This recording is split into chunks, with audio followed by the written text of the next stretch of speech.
સમાચારો તરફ આગળ વાત કરીએ। વડોદરામાં ભીષણ ગરમીમાં ટ્રેનના મુસાફરો પરેશાન જોવા મળ્યા। ભુજ દાદર એક્સપ્રેસ ટ્રેનમાં એસી બંધ રહેતા અહીં મુસાફરો અટવાયા હતા। વારંવાર ફરિયાદો પણ મુસાફરો દ્વારા કરવામાં આવી હતી। વડોદરા રેલવે સ્ટેશન ખાતે મુસાફરોએ હોબાળો મચાવ્યો હતો। ભુજ દાદર એક્સપ્રેસ ટ્રેનના મુસાફરોએ હોબાળો મચાવ્યો। દરેક સ્ટેશન પર મુસાફરોએ સ્ટેશન માસ્ટરને રજૂઆત કરી હતી। અધિકારી એસી ચાલુ થશે તેમ કહીને જવાબદારીમાંથી છટક્યા હતા।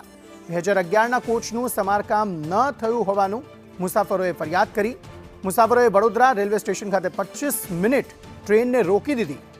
B3 કોચમાં મુસાફરોને ગભરામણ થયાની પણ ફરિયાદ નોંધાઈ છે।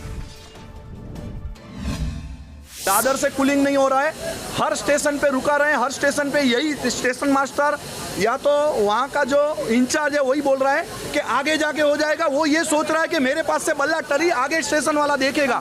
कूलिंग नहीं हो रही है। अभी हम लोग जा रहे हैं, ट्रेन में नहीं होगी कूलिंग। हम लोग गर्मी में जाएंगे, लेकिन हम लोग जा रहे हैं। अभी ये प्रशासन की खामी है। 2011 का कोच लगा हुआ है और उसमें अभी रिपेयर किसी से हो नहीं रहा है। 3 घंटे से ये लोग रिपेयर कर रहे हैं, किसी से रिपेयर हो नहीं रहा है।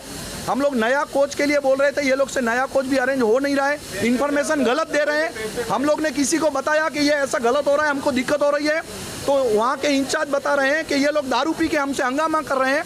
लेकिन हमने तो इनके पास शर्त रखी कि आप सब पूरी ट्रेन में PNR नंबर चेक करके सबको चेक करो। एक भी बंदा अगर आपको दारू पिया हुआ निकलेगा तो उस पर कार्रवाई करो।